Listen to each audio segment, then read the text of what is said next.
তো গাইস আমাদের বাড়ির সামনে এরকম সাপুড়ে এসছে, চলো সাপ দেখবো। তো প্রথমে তো বলছে দেখাবে না, তো আমাদের পাশের বাড়ির বৌদি বলছে না দেখাতে তো দেখাতে হবে। তো চলো এখন মনে হয় একটু দেখাবে। কি বাবা গাইস দেখো সাপটা,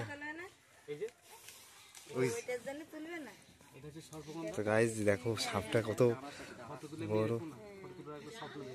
স্বপ্ন দেখবো, আচ্ছা। তো গাইস দেখলেই তো আর দেখানো যাবে না। দেখো গাইস, জয় মা।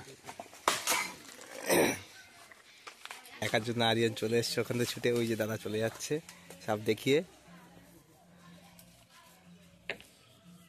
আজকে মিনি মিলকটা এইটুকুই। সাপ ছিল ওটা গোকড়ো সাপ, এখানে পাওয়া যায়। হ্যাঁ এখান থেকে তো ওটা ধরেছে।